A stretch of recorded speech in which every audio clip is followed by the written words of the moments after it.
It's time to level up your money game. Yeah!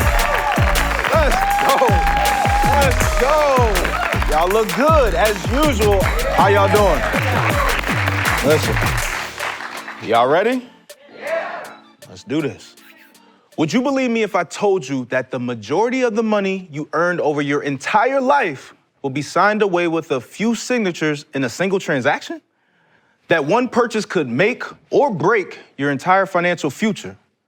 Welcome to No Money. I'm Brandon Copeland, AKA Professor Cope, and class is now in session. The American dream has forever been tied to real estate. Close your eyes. Picture it with me for a second. The classic vision of the American dream. A nice family. They're usually white. A wife, 2.5 kids, maybe even a dog. A beautiful home with a white picket fence in a great neighborhood. And I guarantee you, if I moved in next door, they'd install a new security system the very next day. Owning a home can create wealth that benefits your family for generations. It also creates more stability in your life and can protect you from rising rent prices. For so many of us, the American dream seems more like an American nightmare, especially the young people. Between 1960 and 2017, young adult home ownership dropped 10%, from 44 to 34%. And that's not because people would just prefer to rent. 2/3 of renters say they would buy a home if they actually had the financial resources to do so.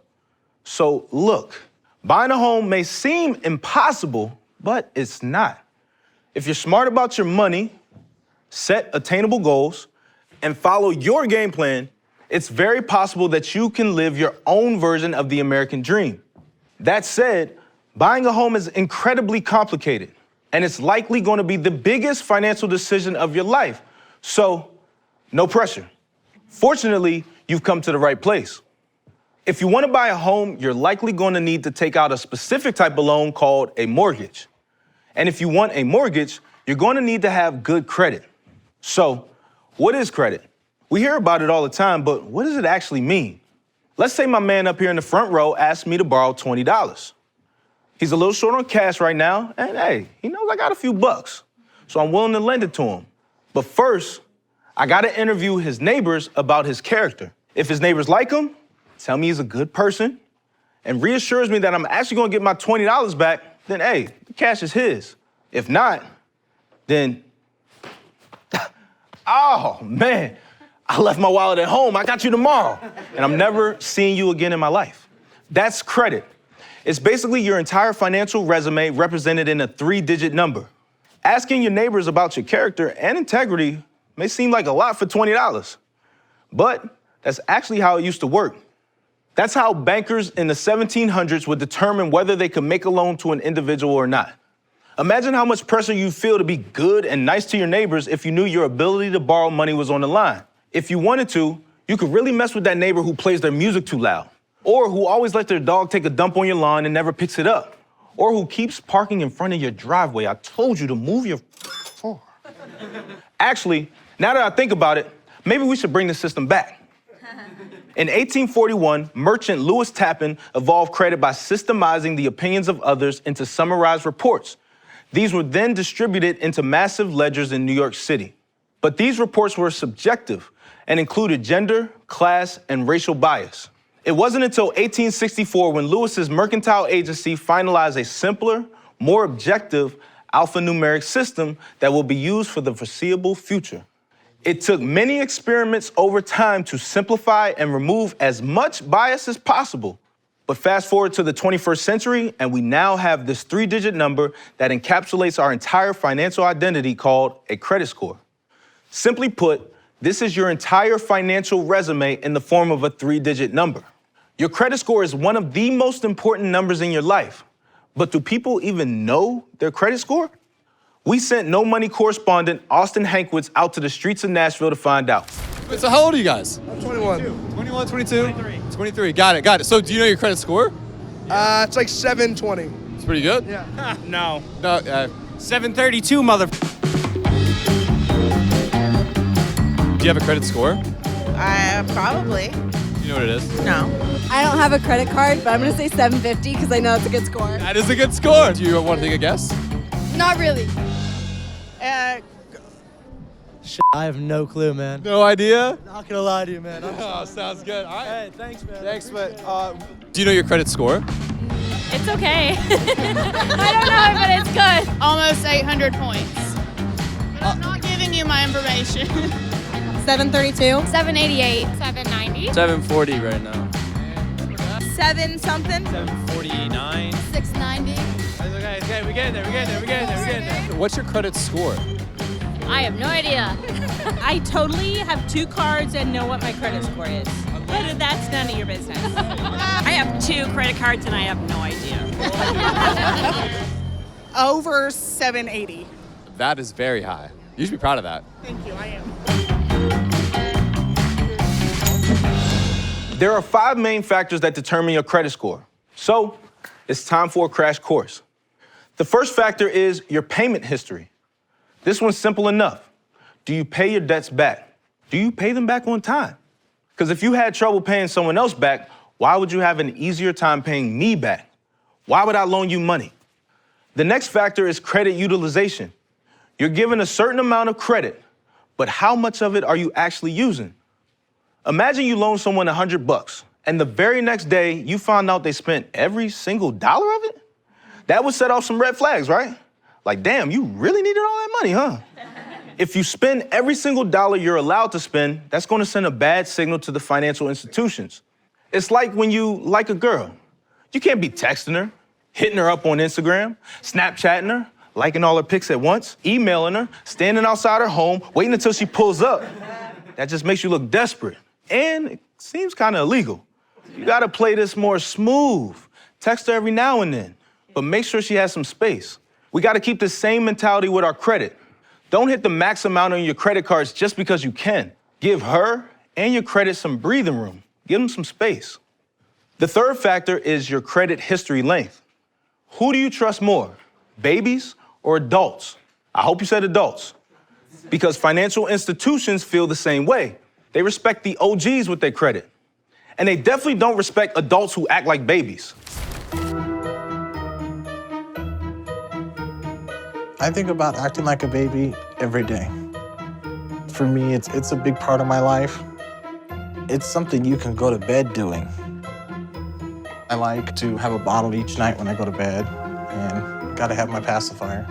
Stanley might be 31 years old, but for the past 18 years, he has gone to remarkable lengths to remain young at heart. Very young. Some folks need a mortgage for a new crib, but dude literally needs a new crib. Like, what's going on here? Creditors want to see that you have experience borrowing and paying back money.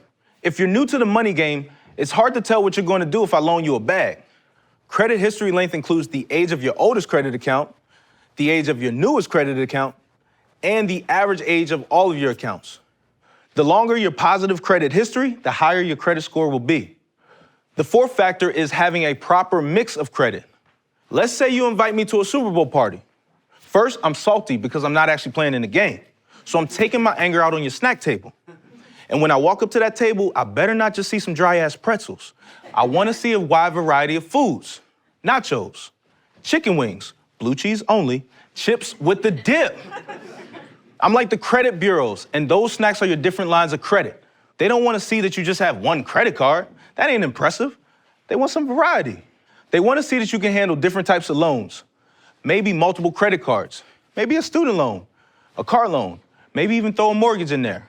The more variety you can show and handle well, the better.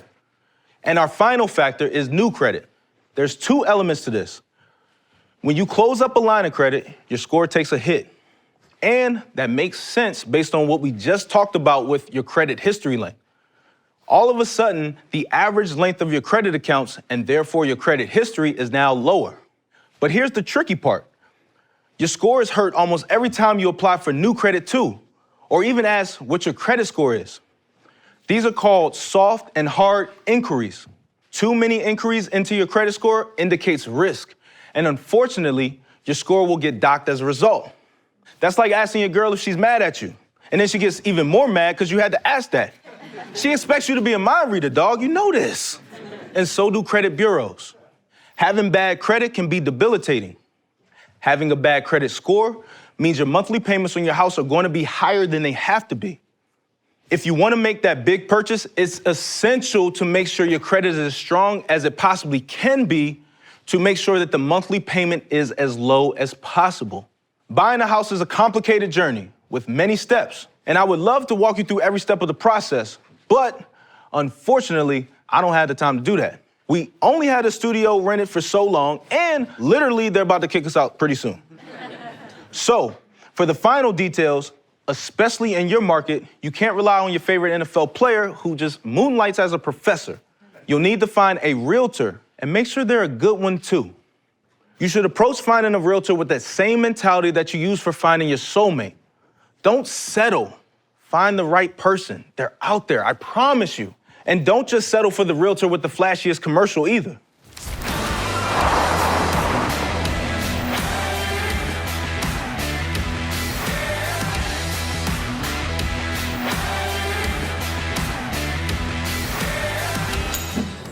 This guy shouldn't be selling houses. I mean, he probably should be flying a jet with Tom Cruise in the next Top Gun or something like that. You know what I'm saying? Your realtor should be your guide throughout this entire process. And if they're not, you need to find a better one. Ghost their ass and find yourself a 10. Once you found the property of your dreams, it's closing time. Finally. Your realtor will write and negotiate the contract. Closing or settlement times can vary, but typically contracts are about 30 to 45 days to close. Now, this is longer than most relationships last, so we need to be patient here. This 30 to 45 day window includes an inspection. Please do the home inspection. This is when a professional goes into the home and examines it closer than you can just from the old eyeball test. The inspector is an unbiased set of eyes, and their report will help determine whether you can go forward with the purchase of this home. After the inspection, you'll get a report with a list of repairs. Go through that list with your realtor and determine what is an aesthetic fix versus a safety fix. I can live with some chipped paint.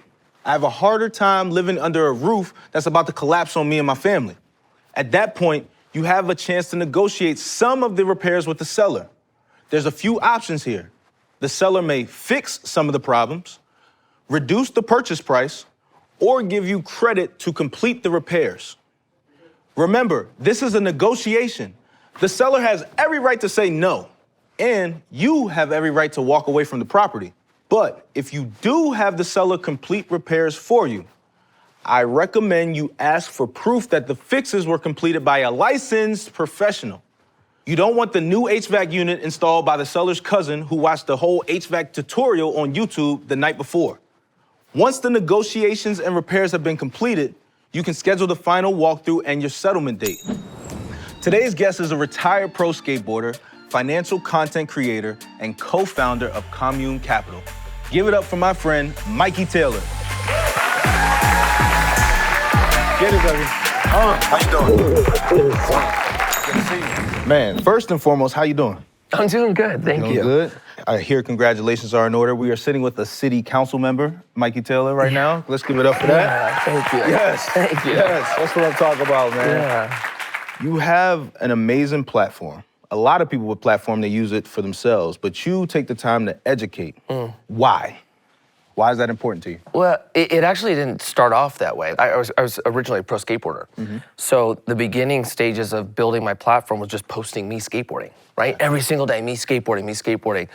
And I was really trying to build my brand, but there was kind of an element to it where it was like, it felt good being praised in some way. And then when my career ended, I went through the typical, like, what happened, who am I, loss of identity and purpose. And in that, I kind of had to like reevaluate like who I was. Yeah. And when I was kind of working through that, I really had to change this like really selfish outlook I had. And so as I was working through that, I was like, okay, what am I gonna do with social media? Like, I'm not a pro skateboarder anymore. That was the purpose. And then I just tried to figure out how I could use it for others in this step of being like less selfish. And so I came up with like this idea of like, how could I add value? And I thought like money and finance was something that like all of us need. And it's just like wasn't out there. So I started with that. And then it took on a thing of its own. Yeah. You know? Can you kind of talk about some of the real estate investments that you've made and if you've ever regretted any of your investment decision? Yeah, so the cool thing about real estate is also the challenge with real estate. And that is there's a lot of different ways to do it, which sounds good, but it can kind of like put you in this like analysis paralysis or like a chasing the shiny object. Right. Where, you know, sometimes if there's only one way, it actually makes it a little bit easier because you just know the game and you just try to move forward. Yeah. For me, apartments, storage units were the two assets that I really liked and that I've been investing in for a long time. Yeah. I can't say that I regretted doing any of them. I would say, if anything, I wish I would have understood the dynamic between cash flow and appreciation earlier, right? Okay. So can you break down appreciation versus cash flow and how you think of them? Yeah, so basically appreciation is let's say like in a stock or let's say a piece of real estate. If you buy something and then you sell it for more than you bought it for, that's the appreciation in value, right? It's value going up. Gotcha. Cash flow is what the asset pays you, let's call it every month. Okay. Right? They don't always happen at the same time. Like there's markets throughout the country where the property doesn't appreciate at all. If you buy the property for 500 grand, you might sell it 10 years later for 500 grand. But the whole time you held it, this thing's just, you know, picking off cash flow. Gotcha. Cash flow in real estate is when you have income coming in from tenants, and then you pay your expenses, and then if you have debt on the property, you pay your debt, and then all the money left over is cash flow. That's what gets to get distributed. And when you talk about the idea of financial freedom, right, that's like the holy grail for really all of us. Right. That means that you have enough money coming in every month from your investments to cover your lifestyle. Yes. And so cash flow is really how that happens. But there's not a one size fits all. That's the tough part about it. It's like everyone has different goals, everyone has different risks, and you try to build the best strategy for you or for you or for you, you know? Gotcha. One, I appreciate you, and I know we get really, really serious here on No Money. Well, it's not serious. We have real conversations here, and so I appreciate you having that. But we do like to have fun as well. Okay. So we're gonna play a little game. It's a game about real estate. I'm gonna describe a real estate portfolio, and you're gonna guess which celebrity it belongs to. Okay. You ready? Yeah, I'm not good with celebrities, but yeah, let's go. You know, this champion athlete owns property in Ohio, Miami, and here in LA. A-Rod? A-Rod? LeBron James? Yes. Dang. LeBron James. All right. A-Rod, but it was a good guess. You went out there fast. You know what's so funny? Now as I said, Ohio, Miami, LA. Cleveland, this is for you. Okay. That's my favorite LeBron James moment. All right. She's one of the queens of reality TV. She has a $20 million Hidden Hills mansion, 2 condos in Calabasas, and a $12 million Palm Springs getaway house. Who you think? Who is it? So I'm close to Calabasas. Okay. So you probably can see. I'm gonna say it's one of the Kardashians. Do I have to pick which one? The Kardashians? It's not even a Kardashian, huh? Jeez. Who is it? Kris Jenner. Yeah, it's close enough. Kris Jenner. Listen. Damn, Kris, what you doing? You got all them different Kris. Yeah. Damn. Close enough. All right, Kris. This A-list actor has homes in New York, California, and an island in Belize, which he plans to turn into an eco-resort. Wow, has anybody ever not got all of these? This is... Well, listen, this is a tough game. We don't just let people come in here and just win automatically. An A-list actor has got to be something to do New with York, Belize. California, and an island. Now, you must be pretty big time. You got a whole island. I'm just gonna throw a dart. I don't know. You want to take this one for me? Can I call in the audience? Do I get a lifeline? Lifeline, I like it. I like it. Say it again. Nicolas Cage. I'll run with that. I'm backing Nicolas Cage. What do we think? Oh, dang Leonardo DiCaprio. There, Leo. Listen, man. Mikey, thank you for joining us today. Give it up for Mikey Taylor, everybody. Thank you. Oh, man, brother. Thank you so much, man. That was awesome. We've gone over a lot of information today, and not all of it has been cheery and optimistic. Unfortunately, the truth of the matter is, in the current economic environment, not everyone sitting in this room will be able to purchase the home of their dreams. That's just me keeping it real. Buying real estate can be confusing, overwhelming, and intimidating. But the end of the process is what makes it all worth it. Because at the end of the day, you're not just buying a house, you're buying a home where you raise your children, where you spend your holidays, where you make some of the best memories of your life. A priceless gift that you can leave to the next generation. All of that is possible right after you close that deal. Buying real estate will likely be the most important purchase you make in your entire life. So, why would you expect it to be easy? I'm Brandon Copeland, aka Professor Cope, and now you know real estate. There we go. There we go. You guys, boom, boom. Thank you guys. Coming up.